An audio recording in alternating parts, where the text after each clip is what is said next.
Aujourd'hui, je veux vous parler de Neurographica, donc dessin neurographique, une nouvelle méthode qui est venue en France. À la précédente vidéo, on a regardé de quoi il s'agit, c'est quoi la définition. Et maintenant, je vais vous parler des choses un petit peu plus peut-être théoriques, mais pour comprendre comment ça marche. Comment ça marche. Je suis Marina Morozova, je suis formatrice à Neurographica. Je suis coach de développement personnel et professionnel et plus de formations sur moi, vous allez trouver sur le site lespiliersdubien-être.com.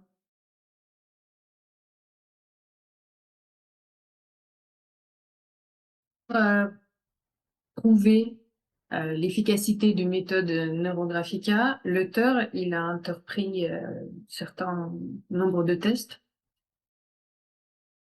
bien sûr neurologiques.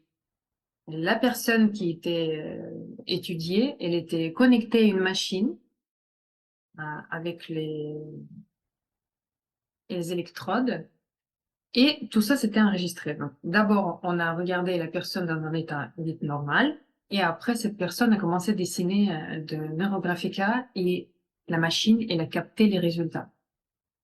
Donc, pour ne pas vous ennuyer plus que ça, parce que vous allez voir, les images, elles sont très techniques et je comprends pas grand-chose. Donc, il faut être vraiment spécialiste. Mais l'idée essentielle, elle était que ils ont remarqué, donc vous allez voir ici que à gauche, c'est la photo de cerveau dans un état normal, à droite plutôt. De l'autre côté, là, il y a plein de couleurs. C'est avec l'expérience. On voit qu'avec l'expérience, les deux hémisphères, l'hémisphère gauche et droite, ils ont commencé à interagir entre elles. Donc, ils ont vraiment constaté que quand la personne dessine Neurographica, notre cerveau irrationnel, il est coopère avec le cerveau rationnel. Donc, c'est vraiment quelque chose qui est très intéressant pour notre méthode parce que c'est ça ce qui donne l'explication pourquoi nous, en étant éveillés, dans un état de l'éveil, dans un état conscient, comment on peut communiquer avec les choses qui normalement sont cachées. Donc, parce que le dessin et l'acte créatif, il nous ramène à la connexion à notre cerveau irrationnel qui nous donne des images. Puisqu'on pose les questions à chaque étape de notre algorithme, on reçoit les réponses en même temps. Donc, cette interaction des deux hémisphères, c'est la clé de réussite de cet exercice. Comment ça marche de point de vue séance, on va dire séance. Comment ça se passe pendant les séances de Neurographica? Tout d'abord, vous allez venir avec une demande. Chacun de vous a un sujet à traiter. Ça va être ce qu'on appelle le thème 1. Le thème 1. Qu'est-ce qui m'intéresse aujourd'hui? Ça peut être dans différents domaines, ça peut être tout et n'importe quoi. Vous pouvez essayer de régler vos relations avec les proches. Vous pouvez essayer de construire votre carrière professionnelle. Quelqu'un va chercher un calme, par exemple, ou baisser son niveau d'anxiété. D'autres personnes vont être très terre à terre et vont dire, tiens, j'ai envie d'acheter un canapé, comment est-ce que je vais faire? Donc, ça peut être un projet très concret, comme ça peut être un projet global et quelque chose qui touche à beaucoup. Donc, vous venez avec votre sujet et le sujet peut être n'importe lequel. Quand on fixe ce sujet, nous allons commencer à dessiner.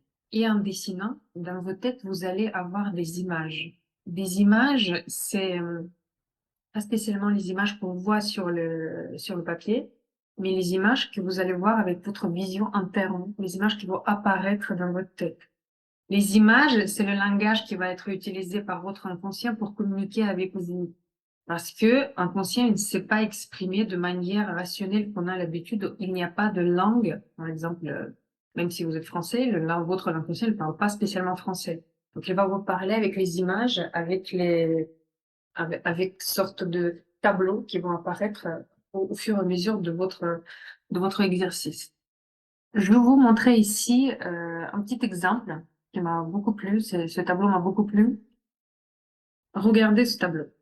Il est très joli, il attire l'œil et il est abstrait. Donc on ne comprend pas de quoi il s'agit. Donc quand je regarde ce tableau, je peux voir plusieurs choses. Il y a quelqu'un qui va dire, tiens, mais c'est une vague de mer. C'est une vague très jolie.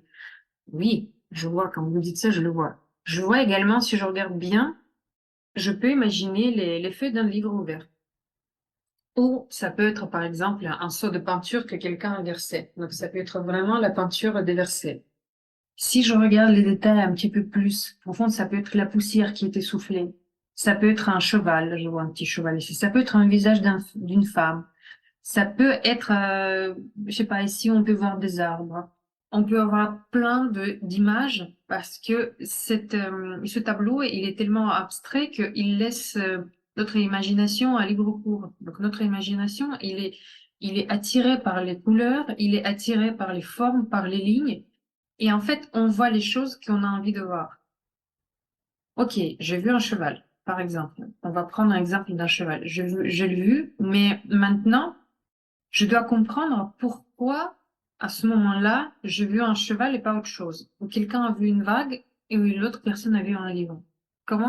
Qu'est-ce que ça veut dire pour moi? Pour comprendre, il faut commencer à étudier notre état. Donc, il faut être vraiment très observateur et essayer de comprendre qu'est-ce qui se passe à l'intérieur de moi quand je vois ces images-là. Donc d'abord, je vais avoir une émotion. Ça peut être une émotion positive ou négative. Je peux être vraiment angoissée, ça peut m'énerver, je peux être même en colère parce qu'il y a pas mal d'émotions comme ça qui ressortent quand on dessine. Comme je peux être vraiment extasiée, je peux être très enthousiaste, je peux être en joie. Donc les émotions peuvent être différentes. D'abord, j'écoute mes émotions et ensuite, je regarde mon corps. Qu'est-ce qui se passe avec mon corps? Je peux avoir les frissons partout. Je peux avoir, je sais pas, l'estomac qui se crispe. Je peux avoir mal de tête ou je peux avoir les sueurs. Qu'est-ce qui m'arrive à ce moment-là quand je vois cette image-là? Donc, j'ai vu une image, j'ai observé mes réactions émotionnelles, j'ai vu la réaction de mon corps, les signaux qu'il a donnés, et maintenant je dois répondre à la question, qu'est-ce que ça veut dire pour moi? À quoi ça parle pour moi-même? Qu'est-ce que ça dit pour moi-même? Et on va voir que chaque personne va avoir différentes significations pour le même image. On peut avoir 10 personnes qui ont vu le livre, mais pour quelqu'un, ça va être une source d'information. Pour quelqu'un d'autre, ça va être quelque chose ennuyeux qu'il n'a pas envie d'ouvrir et qu'il a envie de s'en débarrasser. Troisième personne va dire que, je ne sais pas, c'est un bout de papier qu'on peut mettre dans la cheminée, si c'est un vieux livre. Donc, chaque personne veut voir les significations différentes. Et ces significations et ces images, on va les étudier dans les perspectives de votre thème, de votre sujet et de votre problématique. À chaque étape de dessin, vous allez voir les images qui vont peut-être apparaître sur le feuille, mais en même temps, ce n'est pas le but pour nous. On ne regarde pas ce qui apparaît sur le feuille, on cherche les images dans la tête via notre vision interne. Et on va les interpréter au fur et à mesure. Et bien sûr, le coach, il est là pour vous guider parce que quand vous êtes un petit peu perdu, on va vous poser les questions. De quoi il s'agit? Qu'est-ce que tu vois? Pourquoi tu vois ça? Qu'est-ce que tu ressens? On va vous toujours, moi par exemple, je vais vous toujours guider, je vais vous poser les questions pour qu'on puisse avancer dans une étape suivante. C'est comme ça marche. Donc, l'Aerographica agit simultanément dans différentes directions. Tout d'abord, quand on dessine et on pose les formes et les lignes sur le papier, ça devient matériel, ça devient quelque chose d'extrêmement réaliste. Donc, dans ma tête, je vois que mon projet, il est beaucoup plus réaliste que je croyais auparavant. C'est quelque chose qui est beaucoup plus touchable. En fait, je le vois mon projet sur le feuille. Cette idée de voir et de toucher à ton projet réalisé, elle te donne motivation et enthousiasme. Donc, on construit notre conscience de telle manière qu'on devient vraiment rempli de cette idée de continuer à travailler sur mon projet. Donc, je suis motivée, je vais plus loin. Quand je continue à travailler un petit peu plus longtemps, donc il y a les détails de dessin qui sont petites et minutieuses et il faudra vraiment prendre son temps pour faire certaines étapes de dessin. Ça demande une concentration. Et cette concentration me met dans un état quasi méditatif qui me permet de vraiment me plonger dans, dans le sujet de ma problématique. Et puisque je me donne du temps à penser à chercher les solutions, donc je les trouve. Forcément, je le trouve des solutions. Je trouve les moyens d'avancer vers la réussite. et je reçois beaucoup d'énergie parce que c'est quelque chose qui est très, création, c'est toujours très bénéfique parce que je vois mon œuvre, je suis contente, je reçois beaucoup d'énergie pour aller de l'avant. C'est comme ça marche. Pour les personnes qui sont un petit peu plus cartésiennes, pour les personnes qui cherchent savoir comment ça marche, je vous donne la liste des auteurs en psychologie qui sont qui étaient source d'inspiration pour Monsieur Paolo Piscallo. Et si ça vous intéresse, vous pouvez vraiment vous plonger dans les études des travaux de ces personnes-là parce que c'était, on va dire, le source et la base de Neurographica. Je dois bien évidemment noter le nom de Carl Gustav Jung, la personne à qui on doit même la définition de psyché, de la structure, ce qu'on utilise beaucoup en Neurographica quand on essaie d'expliquer à quel moment on communique avec quel niveau de psyché. Cette personne qui nous a parlé de inconscient, collectif et archétypes, donc c'est très important pour nous. Ensuite, je note Gilbert Durand, c'est une personne qui a, on va dire que c'est un père fondateur de mythanalyse. Il a classifié les symboles, les archétypes en deux régimes diurnes et nocturnes. Ça nous intéresse également parce qu'on travaille dans un état éveillé. Si vous êtes quelqu'un qui est intéressé plus par le fonction de corps, une personne très importante dans le développement des neurographiques, c'est Alexei Urtomsky, qui était l'auteur de théorie de la dominante psychologique. Quand on parle de fonction dominante, ça veut dire que si on s'occupe de quelque chose, il y a toujours une fonction qui prend dessus, en laissant un petit peu les autres à côté. En laissant les autres, il devient un secondaire qui supporte la fonction dominante, la fonction le plus importante qui s'occupe de régler le problème qui est au cœur. Ensuite, si on parle de philosophie, le nom de Søren Kierkegaard, qui a noté l'importance de l'engagement personnel. Pour le coach, c'est très important. Je pense que ça me touche spécialement à cœur. Vous avez toujours le choix et c'est votre responsabilité quand vous prenez le choix. Donc, chaque personne, il a toujours le choix et il peut trouver les solutions en s'appuyant sur ce choix personnel. C'est très important dans le coaching parce que c'est à vous de régler votre problème. C'est vous qui allez dessiner, c'est vous qui allez communiquer avec votre inconscient, c'est vous qui allez trouver les solutions et la solution va être la vôtre. Donc ça va pas être la solution qui vous a été proposée par le coach. Ça va être la solution que vous avez trouvée vous-même à l'intérieur de vous. Du coup, elle va être vécue comme personnelle, intime. D'ailleurs, l'avantage de cette méthode, c'est que vous n'êtes pas obligé de me dire ce que vous avez remarqué à l'intérieur de vous. Vous pouvez juste noter petite feuille et ça va être suffisant parce que votre communication, elle a déjà eu lieu. Vous n'êtes pas obligé de vous confier aux tierces. Bien sûr, si vous voulez, c'est possible, c'est le lieu pour, mais vous n'êtes pas obligé. Ensuite, pour les personnes qui sont parce que très souvent, vous allez entendre que neurographique, c'est un miracle, c'est quelque chose de magique, c'est quelque chose qui est tellement ah génial. Mais si on veut pas tomber dans l'ésotérisme et dans quelque chose qui devient ridicule, il faut dire que la psychologie il a déjà traité les aspects de spiritualité.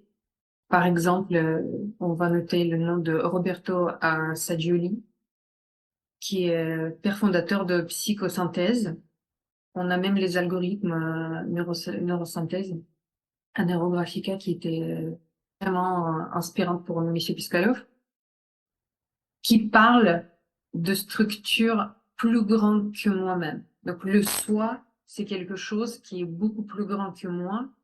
Et c'est cette notion-là qui peut toucher à la religion, aux énergies, quelqu'un va appeler ça univers, les autres vont appeler les champs torsionnels, etc. Donc il y a tant de personnes sur Terre qui peuvent appeler ça différemment, mais qui traitent quand même cette notion de quelque chose qui est plus grand que la personne. Donc il y a quelque chose qui existe, qu'on ne sait pas encore comment noter, mais il existe et je communique avec ça également en dessinant la neurographique. Un petit peu sur Kurt Lewin. Gestalt psychologie parce que Neurographica, c'est une partie de grande étude parce que M. Piscalov, il a une école, Gestalt école, et Neurographica, c'est juste une partie. Et c'est la première qui vient en France, donc on va commencer par le dessin. Mais Kurt Lewin, comme représentant de Gestalt psychologie, il nous intéresse parce qu'on parle de l'effet de groupe, effet de groupe, de communication entre les êtres humains, parce que le neurographique, elle peut être individuel, comme ça peut être un groupe. Vous pouvez travailler tout seul, comme vous pouvez travailler accompagné, comme vous pouvez travailler en groupe des individus que vous pourriez tester. Si vous regardez nos dessins libres, par exemple, les séances de dessin gratuites qui sont en ligne sur notre groupe Facebook, donc le lien, vous allez trouver un descriptif de cette vidéo. Et c'est à vous de voir quelle méthode vous convient le mieux. Parce que vous pouvez apprendre les bases de Neurographica et dessiner vous-même chez vous tranquillement. Vous pouvez travailler avec un coach qui vous guide pour régler, pour trouver les solutions de votre sujet. Comme vous pouvez travailler en groupe. Et il y a deux types de travail dans le groupe. Le groupe, ça peut être, on peut travailler tous ensemble le même sujet unique pour tous. Et dans ce cas-là, ça va être l'effet de brainstorming quand chacun va apporter ses solutions. Cette méthode, elle est utilisée très souvent dans les séances de coaching des entreprises. Et vous pouvez également travailler en groupe tout en restant chacun avec votre propre thématique. Donc, chacun de vous, vous réglez vos propres questions. Par contre, le guidage, le passage par les algorithmes, il va être unique pour tout le monde. Sauf le problématique de chacun va être différent. Vous n'êtes pas obligé de vous confier. Vous allez travailler quand même avec vous-même tout seul, entre vous et vous. C'est toujours entre vous et vous. À vous de voir. Là, vous savez maintenant comment ça marche et c'est à vous de vous choisir la méthode qui vous convient le mieux.